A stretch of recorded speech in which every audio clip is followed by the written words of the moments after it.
வணக்கம் பிரபுகளே, எப்படி நிலமாக இருக்கிறீர்களா? மீண்டும் ஒரு காணொலியில் உங்களை சந்திப்பதை விட்டு மற்ற மகிழ்ச்சி கொள்கின்றேன். புலர்ந்திருக்கின்ற பொழுது நல்ல பொழுதாக இருக்க வேண்டும் என்று எல்லோருக்கும் பொதுவான இறைவனை பிரார்த்தித்துக் கொண்டு இன்றைய காணொலிக்குள் வரலாம் என்று இருக்கின்றேன். இன்றைக்கும் பல பேசுபொருள்கள் இருக்கின்றன. அவைகள் தொடர்பாகத்தான் பேசப் போகிறோம்.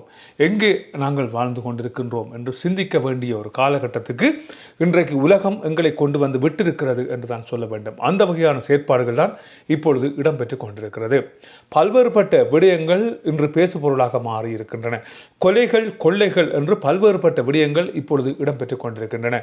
ஒரு பெரும் தனவந்தர் என்று சொல்லப்படுகின்ற, அதாவது சீட்டு பிடிக்கின்ற ஒரு முதலாளியுடைய வீடு கொள்ளையடிக்கப்பட்டிருக்கிறது. பல கோடிக்கணக்கான பெறுமதியான பணம் அவரது வீட்டிலிருந்து மாயமாகி இருக்கிறது என்று சொல்லப்படுகின்ற அதே வேளையில் ஒரு குடும்ப தகராறு காரணமாக ஒரு யுவதி 18 வயது நிரம்பிய ஒரு இலங்கையைச் சேர்ந்த ஒரு யுவதி இந்தியாவிலே கொலை செய்யப்பட்டிருக்கிறார். அவை தொடர்பான தகவல் மற்றும் நேற்றைய தினம் கூட அந்த காணொலியை தொட்டு சென்றிருந்தேன். ஒரு தொலைபேசிக்காக ஒரு சிறுமி கொலை செய்யப்பட்டிருக்கிறார். இவ்வாறான விடயங்கள் பேசுபொருளாக மாறியிருக்கின்றன. அதே வேளையில் பெரும் எடுப்பாக மாறியிருக்கின்ற மற்றொரு செய்தி, சுரேஷ் சலையினுடைய மனைவி எழுதியதாக சொல்லப்படுகின்ற ஒரு கடிதம் தொடர்பான செய்தி. இது உண்மை பொய் என்பதை தாண்டி இவைகள் தொடர்பாகவும் ஆராயப் போகிறோம். வாருங்கள் காணொலிக்குள்ளே செல்லலாம்.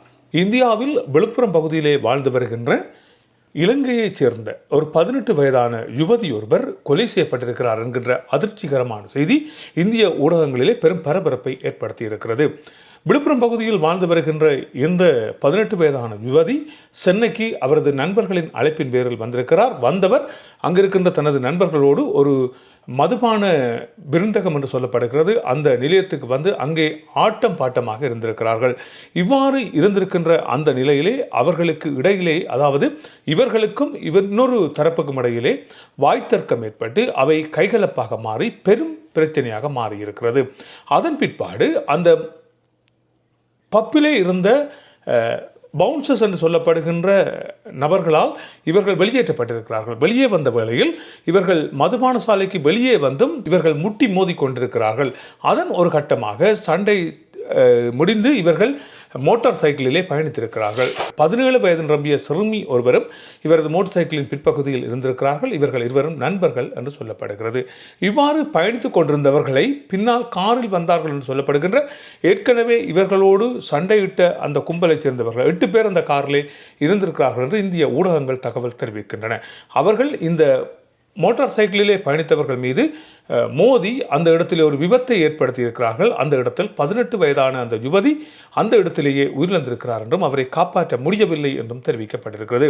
பின்னால் இருந்து சென்ற 17 வயது நிரம்பிய யுவதி படுகாயமடைந்து இப்பொழுது அதிதீவிர சிகிச்சை பிரிவிலே அனுமதிக்கப்பட்டிருக்கிறார் என்கின்ற தகவலும் தெரிவிக்கப்பட்டிருக்கிறது. உண்மையிலேயே ஒரு 18 வயது நிரம்பிய இலங்கையை பூர்வீகமாக கொண்ட ஒரு அகதி முகாமிலே வாழ்ந்து வந்த ஒரு யுவதியினுடைய உயிர் இப்பொழுது காவு கொள்ளப்பட்டிருக்கிறது. உண்மையிலே பார்க்க போனால் அந்த காரிலே டிஎம்கேயினுடைய கொடி இருந்ததாக சொல்லப்பட்டிருக்கிறது. ஆரம்பத்திலே ஒருவர் கைது செய்யப்பட்டிருந்தார் என்று சொல்லப்படுகிறது. கைது செய்யப்பட்ட நபரிடம் மேற்கொள்ளப்பட்ட விசாரணைகளின் அடிப்படையிலும் அவர்களது கையெடுக்க தொலைபேசிகளின் சிக்னலை வைத்து ரேஸ் செய்யப்பட்டு அவர்கள் 7 பேர் இப்பொழுது கைது செய்யப்பட்டிருக்கிறார் என்று தெரிவிக்கப்பட்டிருக்கிறது.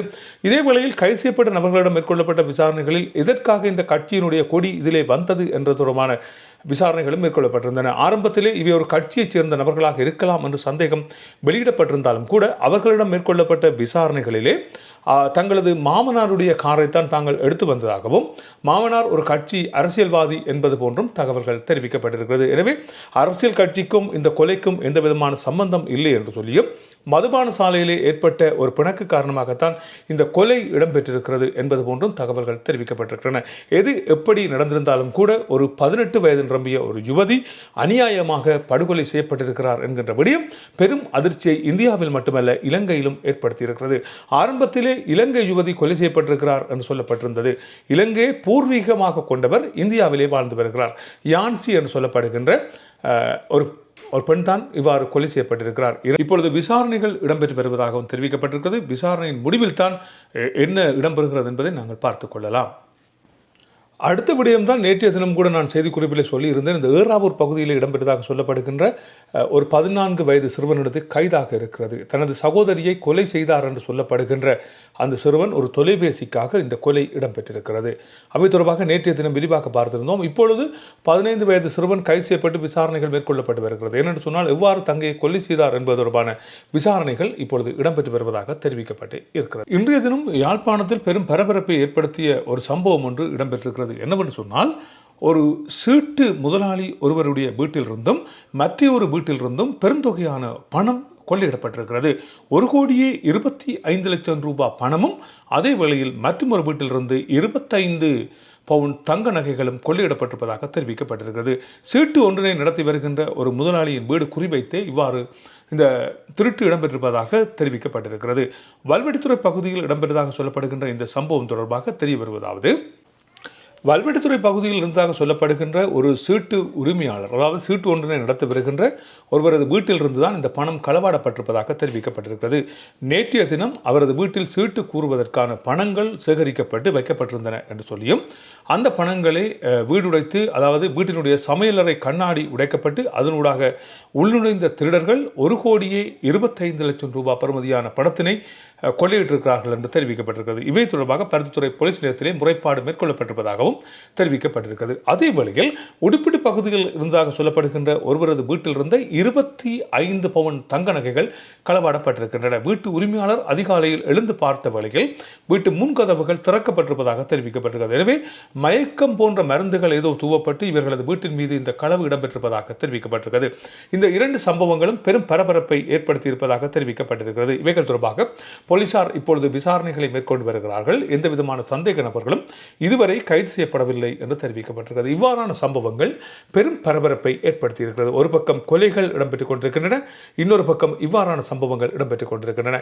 இவை இவ்வாறு இருக்கின்ற வேளையில் பிரான்ஸ் பகுதியிலே ஒரு நபர் சுட்டுக் கொல்லப்பட்டிருக்கிறார். போலீசார் மேற்கொண்டதாக சொல்லப்படுகின்ற துப்பாக்கிச்சூட்டு சம்பவத்தில் முன்னாள் விடுதலை புலி உறுப்பினர் என்று சொல்லப்படுகின்ற ஒரு நபரே இவ்வாறு கொல்லப்பட்டிருப்பதாக தெரிவிக்கப்பட்டிருக்கிறது. இவர் அயலவர்களோடு ஏற்பட்ட தகராறு காரணமாக அவர்களுக்கு கத்தியினால் குத்தி காயத்தை ஏற்படுத்தி இருக்கிறார் என்று தெரிவிக்கப்பட்டிருக்கிறது. போலீசார் இவரை கைது செய்ய வந்த வேளையில், இவரை எச்சரிக்கை செய்த வேளையில் இவர் அவதனை பொருட்படுத்தாது மேலும் பலரை கத்தியால் குத்துவதற்கு முயற்சிகளை மேற்கொண்டார் என்று சொல்லப்படுகிறது. இப்பொழுது பிரான்ஸ் போலீசார் விசாரணைகளை மேற்கொண்டு வருகிறார்கள். இதிலே கொல்லப்பட்டவர் ஒரு ஈழத்தமிழராகவும் முன்னாள் விடுதலை புலி உறுப்பினராகவும் இருக்கிறார் என்பது குறிப்பிடத்தக்க ஒரு விடயமாக இருக்கிறது. ஏறாவூர் வெள்ளவ பகுதியில் இடம்பெற்றதாக சொல்லப்படுகின்ற ஒரு கொலை மற்றும் தற்கொலை தொடர்பான தகவல் இன்று ஊடகங்களில் பெரும் பேசுபொருளாக மாறியிருக்கிறது. இருவருக்கிடையில் ஏற்பட்ட வாய் தர்க்கம் காரணமாக அந்த பெண் கொலை செய்யப்பட்டிருக்கிறார் என்று தெரிவிக்கப்பட்டிருக்கிறது. பின்னர் அந்த கொலையை மேற்கொண்டார் என்று சொல்லப்படுகின்ற அந்த நபரும் அந்த இடத்திலே தூக்கிட்டு தற்கொலை செய்து கொண்டிருக்கிறார் என்கின்ற சம்பவம் இப்பொழுது போலீசாரால் வெளியிடப்பட்டிருப்பதாக ஊடகங்கள் தகவல்கள் வெளியிட்டிருக்கின்றன. என்னவென்று சொன்னால், இவர்கள் இருவருக்கும் இடையில் இருந்ததாக சொல்லப்படுகின்ற தகாத உறவு காரணமாகவே இந்த கொலையும் தற்கொலையும் இடம்பெற்றதாகவும், வாய் தர்க்கம் முற்றி அந்த பெண்ணை இவர் கொலை செய்திருக்கிறார் என்பது போன்றும் தகவல்கள் தெரிவிக்கப்பட்டிருக்கின்றன. நல்லது உறவுகளை, இதுதான் இன்றைய செய்தி குறிப்பாக இருக்கின்றன. மற்றும் ஒரு செய்தி குறிப்பில் உங்களை சந்திக்கலாம். அதுவரை அன்பு வணக்கங்களை கூறி விடைபெறுகிறேன். நன்றி, வணக்கம்.